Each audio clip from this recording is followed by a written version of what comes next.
Vinita Chauhan online classes. हमारे YouTube channel पर आप सभी का हार्दिक स्वागत है।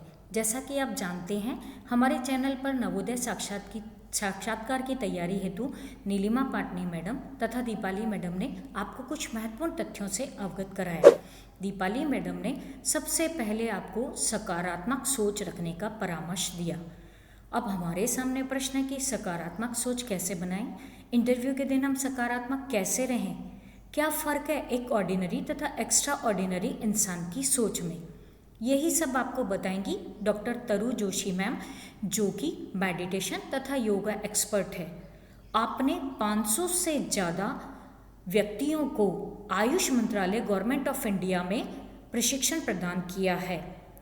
वर्तमान समय में यह बहुत ही अत्यधिक महत्वपूर्ण है। हम सभी कोरोना संकट से बहुत अच्छे से परिचित हैं।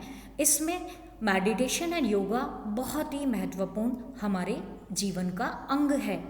वेद स्वाध्याय पीठ, पारिक कॉलेज जयपुर, सेठी कॉलोनी में, government school, AC Nelson company आदि में डॉक्टर तरु जोशी मैम लगातार प्रशिक्षण प्रदान करती रही हैं। आप सभी मिलिए तरु मैडम से। थैंक यू विनीता मैम, आपने मुझे अपने चैनल पर बोलने का सुअवसर प्रदान किया। मैं तरु जोशी, योगा इंस्ट्रक्टर, NBS में उत्तीर्ण हुए सभी विद्यार्थियों को बधाई देती हूँ और भावी चरण को सफल बनाने के लिए शुभकामनाएं प्रेषित करती हूँ। अधिकतर विद्यार्थियों की यह समस्या रहती है कि हमें याद नहीं होता है, या हम जो याद करते हैं वो भूल जाते हैं, या हमारा पढ़ने में मन नहीं लगता है, या हमारी एकाग्रता नहीं बनती है। तो बिना तनाव के आपकी मेमोरी पावर को, आपकी एकाग्रता को बढ़ाने के लिए मैं कुछ टिप्स आपसे शेयर करूँगी। सर्वप्रथम मैं आपको अपना संक्षिप्त परिचय देना चाहूँगी। मैंने राजस्थान विश्वविद्यालय से विज्ञान विषय में स्नातक की उपाधि प्रथम श्रेणी से प्राप्त की है। इसके बाद राजस्थान विश्वविद्यालय से ही bachelor of library and information science की डिग्री प्रथम श्रेणी से प्राप्त की। Master of library and information science की डिग्री प्रथम श्रेणी विद गोल्ड मेडल प्राप्त की। पुस्तकालय विज्ञान के क्षेत्र में यह मेरे लिए शानदार उपलब्धि थी। फिर इसी क्षेत्र में आगे बढ़ते हुए मैंने महारानी कॉलेज जयपुर में अनुबंध के आधार पर 3 महीने पुस्तकालय में कार्य किया, जो मेरा प्रशिक्षण समय था। इससे प्राप्त मानदेय मुझे प्रोत्साहित करने के लिए पर्याप्त था। इसके बाद मैंने राजस्थान स्वास्थ्य योग परिषद जयपुर के पुस्तकालय की स्थापना की, जिसमें पंडित श्रीराम आचार्य के साहित्य का क्लासिफिकेशन एंड कैटलॉगिंग करके अरेंज किया। जयपुर की एक सरकारी संस्था Rajasthan state textbook board Jhalana Doongri में पुस्तकालय अध्यक्ष के पद पर 1.25 साल के लिए कार्य किया, जो मेरे लिए एक रुचिकर अनुभव था। लेकिन पुस्तकालय विज्ञान का क्षेत्र मेरे लिए नहीं था, मेरा पैशन कुछ और ही था। शादी के बाद भी मैंने अपनी पढ़ाई को जारी रखा, जो मेरे हस्बैंड और मेरे मदर इन लॉ के सपोर्ट से संभव हो सका। मैंने NDDY diploma in naturopathy and diploma in yoga का 3.5 साल का कोर्स प्रथम श्रेणी से उत्तीर्ण किया। शायद यही मेरा पैशन था। इसके बाद मैंने जैन विश्व भारती लाडनू से MSc in yoga and living sciences की स्नातकोत्तर की उपाधि प्रथम श्रेणी से प्राप्त की। हाँ फ्रेंड्स, योगा ही मेरा पैशन था। स्वस्थ रहना और दूसरों को स्वस्थ रखना, यही मेरे जीवन का उद्देश्य था। और इसी उद्देश्यों को पूर्ण करने की श्रृंखला में मैंने सेठी कॉलोनी में महिलाओं के लिए निःशुल्क योगा क्लासेस प्रारंभ की, जिसमें डिजीज़ ओरिएंटेड योगा करवाया जाता है।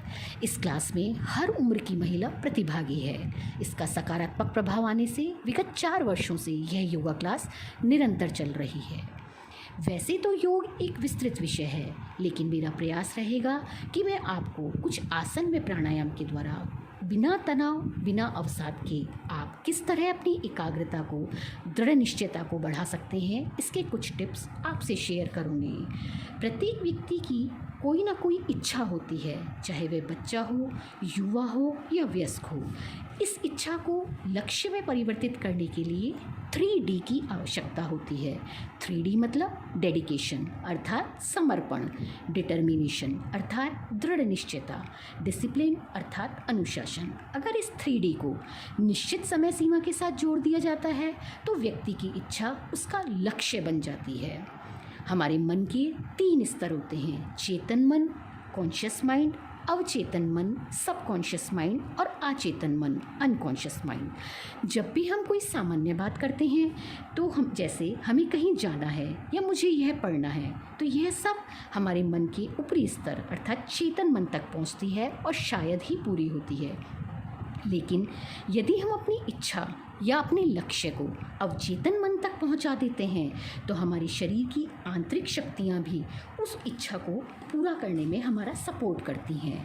हाँ, अवचेतन मन हमारी बॉडी का पावरफुल सेकेंडरी सिस्टम होता है जो हमारे जीवन की कई चीज़ों को चलाता है। यह एक डेटा बैंक है जिसमें हमारी विश्वास, स्मृति, जो हमने देखा, जो हमने सुना, हमारे अच्छे बुरे सभी अनुभव स्टोर रहते हैं। तो सबकॉन्शियस माइंड को, अवचेतन मन को किस तरह एक्टिवेट किया जाए, इसके कुछ टिप्स मैं आपसे शेयर करूंगी। जब हम तनाव की अवस्था में रहते हैं तो चेतन मन की अवस्था में रहते हैं, और जब हम बिना तनाव की अवस्था में रहते हैं तो अवचेतन मन की अवस्था में रहते हैं। तो बिना तनाव के अवचेतन मन को एकाग्रित करना, कंट्रोल करना किस तरह करना है, यह मैं अपने नेक्स्ट वीडियो में आपसे शेयर करूंगी। धन्यवाद।